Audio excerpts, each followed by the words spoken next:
வண்ணம் போட்டு வந்தோம் பிள்ளையாரே, தலையில் குட்டுகளும் குட்டி வந்தோம் பிள்ளையாரே. மஞ்சளிலே பிடித்து வைத்தோம் பிள்ளையாரே, மஞ்சளிலே பிடித்து வைத்தோம் பிள்ளையாரே.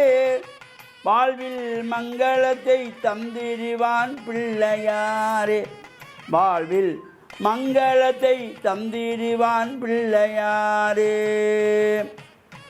ஓம் நமச்சிவாய. மேன்மைகள் சைவ நீதி விளங்குக உலகமெல்லாம். நோயற்ற வாழ்வே குறைவற்ற செல்வம். அந்த நோய் நொடி இல்லாத வாழ்வு இந்த உலக மக்கள் எல்லோரும் வாழ வேண்டும் என்று கலியுகத்தின் காந்தமலை ஜோதியாகிய சபரிமலை சுவாமி ஐயப்பனுடைய திருவடிகளை சிறந்தாழ்த்தி டான் தமிழொலி ஓம் தொலைக்காட்சி நேயர்கள் அனைவருக்கும் சர்வதேச இந்து மத குருபீடம் அகில இலங்கை சபரிமலை ஸ்ரீ சாஸ்தாபுரத்தின் சார்பில் இனிய வணக்கங்களும் நல்லாசிகளும்.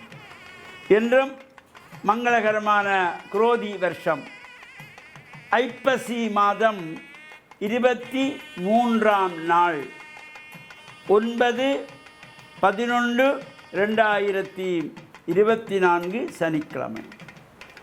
இன்று மலர்ந்திருக்கின்ற இன்றைய பொழுதும் எல்லோருடைய வாழ்விலும் எல்லா விதமான சிறப்புகளும் வெற்றிகளும் கிடைக்க வேண்டும் என்று பிரார்த்தித்து, இன்று மந்தபாரம் என்கின்ற சனிக்கிழமை. சனீஸ்வர பகவானுடைய வழிபாடுகள் பிரார்த்தனைகளுக்கு ஒரு சிறப்பு. அதேபோல் சபரிமலை சுவாமி ஐயப்பனுடைய வழிபாடுகள் பூஜைகளுக்கு ஒரு சிறப்பு.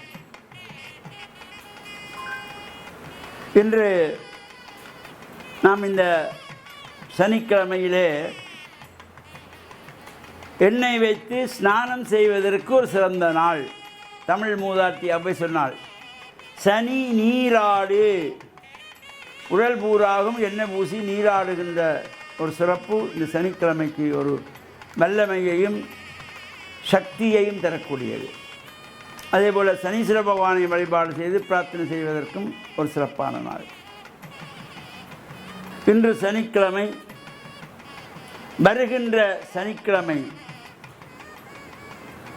16/11/2024 கார்த்திகை மாத பிறப்பு, கார்த்திகை முதல் நாள். உலகெங்கும் வாழுகின்ற ஐயப்ப பக்தர்கள், ஐயப்பனுடைய அடியார்கள் விரத முத்திர மாலை அணிந்து கடும் விரதம் இருக்கின்றதாகிய இந்த ஐயப்பனுடைய மண்டல விரத ஆரம்பம் மகர ஜோதி பெருவிழாவாக சபரிமலை சாஸ்தாபுரத்திலே 44வது ஆண்டாக இந்த மகர ஜோதி பெருவிழா ஆரம்பமாக இருக்கின்றது. பொதுவாக இந்த விரதங்கள் என்கின்ற பொழுது இந்த பல்வேறு பரிமாணங்களில் நாம் இந்த விரதத்தை பார்க்கலாம். மாதவாரியான அனுஷ்டிக்கின்ற விரதம். இப்போ மாதந்தோறும் அமாவாசை விரதம், பௌர்ணமி விரதம் என்று இந்த மாதங்களிலே அனுஷ்டிப்போம். அதேபோல் நட்சத்திர வாரியான விரதம், ஒவ்வொரு மாதத்திலே ஒரு நட்சத்திரங்களுக்கு சிறப்பு. திதிவாரியான விரதம், பக்ஷவாரியான விரதம் என்கின்ற விரதங்கள். இதைவிட ஆலயங்களிலே பிரம்மோற்சவம் நடக்கின்ற பொழுது விரதங்கள், நவராத்திரி விரதம், கந்தசஷ்டி விரதம் என்று ஒவ்வொரு சிறப்புகள் இந்த பல்வேறு வகை அமைந்திருப்பது. இதில் இந்த ஐயப்பனுடைய விரதம் என்பது ஒரு அதி உன்னதமான விரதம். மனிதனை புனிதராக்குகின்ற விரதம் இந்த சபரிமலை ஐயப்பனுடைய விரதம். கார்த்திகை முதல் நாள்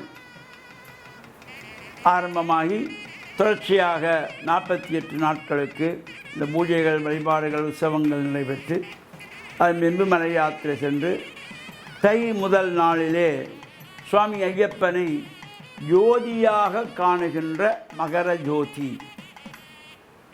எனவே இந்த சிறப்பான பூஜைகள் நடைபெறுகின்ற இடங்களிலே நாமும் சென்று பிரார்த்தனைகள், வழிபாடுகள் செய்து இறையருளையெல்லாம் பூர்ணமாக பெறுகின்ற வகையிலே இந்த சிறப்பான பூஜை அனுஷ்டானங்கள் நாமும் கலந்து கொள்கின்ற பொழுது எல்லா விதமான சிறப்புகளும் பெற்று பேரானந்த பெருவாழ்வு வாழக்கூடிய சிறப்புகள் இறை அருளெல்லாம் நமக்கு கிடைக்கின்ற வகையில் அமைந்திருப்பது.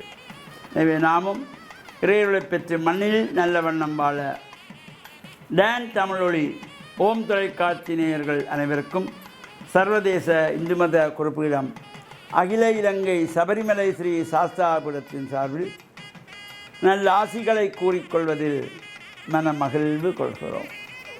சர்வே ஜனாகாம் சிக்கினோம் பவந்து சமஸ்த சன்மங்களானி சந்து சுபம்.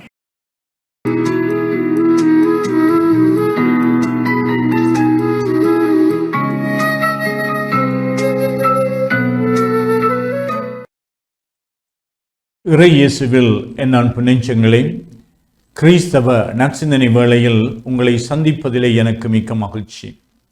ஆண்டவர் இயேசுவின் அன்பும் அருளும் உங்கள் அனைவரோடும் இருப்பதாக. நாம் செய்கின்ற வேலைகள், எந்த வேலையை செய்தாலும் அல்லது எந்த அமைப்பிலே அல்லது ஒரு குடும்பத்திலே நாங்கள் வாழ்ந்தாலும் ஒருவர் மற்றவருக்கு கீழ்ப்படிந்து வாழ அல்லது ஒத்துழைப்பு கொடுத்து வாழ அழைக்கப்படுகின்றோம். எமக்கு மேலே ஒருவர் இருக்கின்றார். அவர் அதிகாரியாக இருக்கலாம், அவர் எங்களுடைய தலைவராக இருக்கலாம், அவர் நாங்கள் அன்பு செய்கின்ற ஒரு வழிகாட்டியாக இருக்கலாம். இப்படி நாங்கள் எங்களுக்கு மேலே இன்னும் ஒருவர் எங்களுக்கு வேலைகளை தருகின்றவராகவும் அவர் எங்களிலே நம்பிக்கை வைக்கின்றவராகவும் அவர் எங்களுக்கு பொறுப்புகளை தருகின்றவராகவும் இருக்கலாம். அப்படி நாங்கள் எங்களுடைய வேலைகள் தளங்களை லாபத்திற்காக, ஊதியத்திற்காக, நல்வாழ்வுக்காக நாங்கள் உழைக்கின்ற பொழுது ஒருவர் மற்றவரிலே தங்கியும் ஒருவர் மற்றவருக்கு பிரமாணிக்கமாக இருப்பதற்கும் அழைக்கப்படுகின்றோம். கணவன் மனைவி என்ற உறவில் கூட ஒருவர் மற்றவரிலே தங்கி வாழுவதும் ஒருவர் மற்றவரை தாங்கி வாழுவதும், இவ்வாறு இந்த இருவருக்கும் இடையிலே ஒரு ஒத்துழைப்பு என்கின்ற ஒரு அடிப்படை நடத்தை முறை அல்லது மனநிலை அங்கு நிலவ வேண்டும். நாங்கள் எல்லோரும் பாடசாலைக்கு செல்லலாம், அல்லது வேலைத்தளத்துக்கு செல்லலாம், அல்லது கடல் தொழில் செய்வதற்கு செய்யலாம், அல்லது விவசாயம் செய்வதற்கு செல்லலாம். இப்படி நாங்கள் எங்களுடைய முயற்சிகளிலே இறங்குகின்ற பொழுது எங்களுக்கு வேண்டியவர்கள் எங்களுக்கு சில கட்டளைகளை, அறிவுரைகளை அல்லது எங்களுக்கு அவர்கள் உதவி செய்கின்றவர்களாக, பொறுப்பை தருகின்றவர்களாக என்று இருக்கலாம். இப்படிப்பட்ட சூழலிலே நாம் எப்படிப்பட்ட வேலைகளை செய்கின்றோம்? இந்த வேலையை செய்கின்ற பொழுது பொறுப்புணர்வோடு வேலை செய்கின்றோமா? அவற்றை குறிப்பிட்ட காலத்திலே நிறைவேற்ற வேண்டும் என்று வேலை செய்கின்றோமா? அல்லது அவற்றை செவ்வனே செய்ய வேண்டும், திறம்பட செய்ய வேண்டும். I will do my best, என்னால் இயன்றவற்றை நான் திறமையாக செய்வேன் என்ற அந்த நோக்கோடு ஈடுபட்டு நாங்கள் உழைக்கின்றோமா? இங்கு நாங்கள் மற்றவர்களை ஏமாற்றுவதற்காக அல்லது ஏனோ தானோ என்று சொல்லி, அல்லது என்னுடைய அந்த கடமையை என்னுடைய சம்பளம் எனக்கு கிடைத்தால் போதும், அல்லது எனக்கு லாபம் கிடைத்தால் போதும், அல்லது நான் குறைவாக செய்து நிறைவாக நான் என்னுடைய வருவாயை பெருக்க முடியும், இப்படியெல்லாம் நாங்கள் ஒரு குறுகிய மனப்பான்மையோடு சிந்திப்பது வழக்கம். ஆனால் இயேசு தன்னுடைய போதனையிலே எப்பொழுதும் நாங்கள் பிரமாணிக்கமாக இருக்க வேண்டும் என்று சொல்லிக் கொடுக்கின்றார்.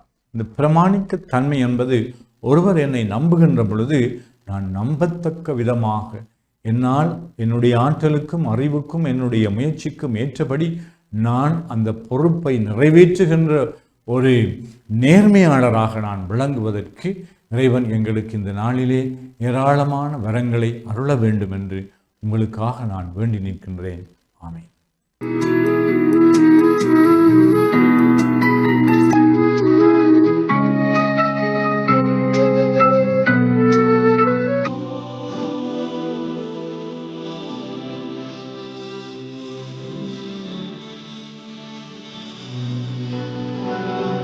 அல்ஹம்துலில்லாஹி ரப்பில் ஆலமீன் வல்லாகிபத்துல் முத்தகீன் வஸ்ஸலாத்து வஸ்ஸலாமு அலா முஹம்மதின் ஸல்லல்லாஹு அலைஹி வஸல்லம் வாலா ஆலிஹி வசஹபிஹி அஜ்மாயின்.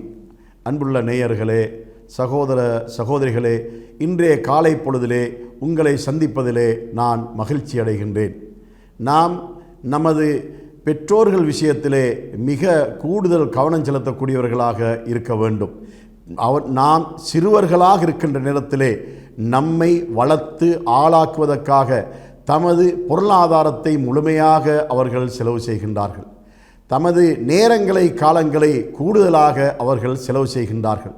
இதன் பின்னால் நாம் படித்து பட்டம் பெற்று உயர்ந்த பதவிகளை எல்லாம் அடைந்து கொள்கின்றோம். அந்த நேரத்திலே அவர்கள் நாம் நிலையாக இருக்க வேண்டும் என்பதற்காக நமக்கு வீட்டை நல்ல முறையிலே அமைத்து தருகின்றார்கள்.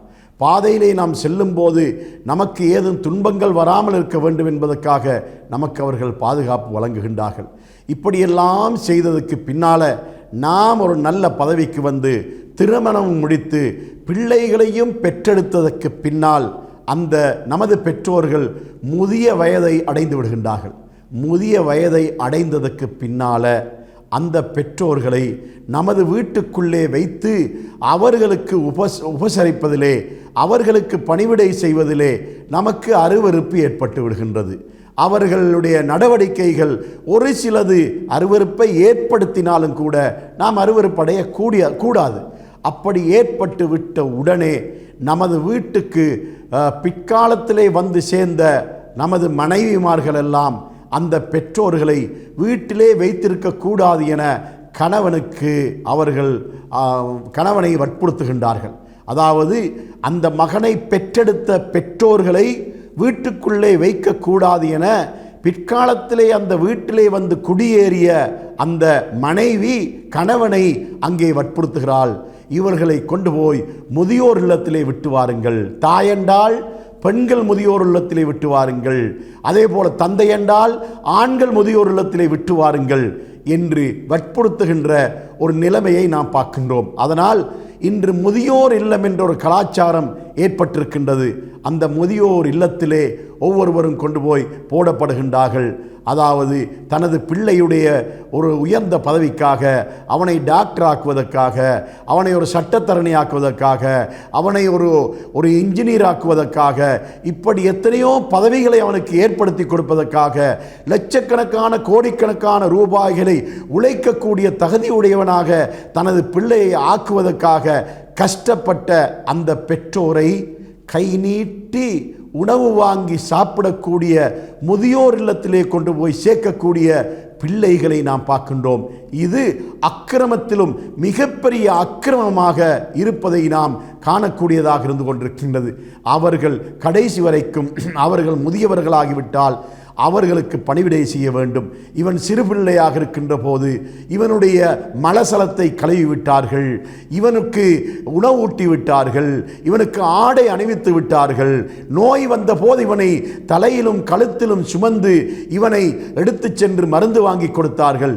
இப்படியெல்லாம் செய்த இந்த பிள்ளை அந்த தாயும் தந்தையும் எலும்பி நடமாடுகின்ற சக்தியுடையவர்களாக இருக்கின்ற நிலைமையிலும் கூட முதியோர் இல்லத்திலே கொண்டு போய் போடுகின்ற ஒரு நிலைமைகளை நாம் இன்று பார்க்கின்றோம். அதனால் இந்த முதியோர் இல்லம் என்பது நமது பிள்ளைகளுக்கு ஒரு சாபக்கேடு என்பதை நாம் ஒருபோதும் மறந்துவிடக்கூடாது. நம்மை பெற்ற பெற்றோர்களை நம்மோடு வைத்து அவர்களை பராமரிக்கின்ற நல்ல பண்பாடுகளை நமக்கு மத்தியிலே நாம் ஏற்படுத்தி கொள்ள வேண்டும். இந்த முதியோர் இல்லம் என்ற கலாச்சாரத்துக்கு மூடு விழா போட வேண்டும் என்பதை நான் இந்த காலை பொழுதிலே உங்களை சொல்லி, உங்களது பிள்ளைகளை, உங்களது பெற்றோர்களை அன்போடு பாருங்கள், இரக்கத்தோடு பாருங்கள், புன்முறுவலோடு பாருங்கள் என்று கூறி முடிக்கிறேன். வாஹிர் தஅவானா அனில் ஹம்துலில்லாஹி ரப்பில் ஆலமீன்.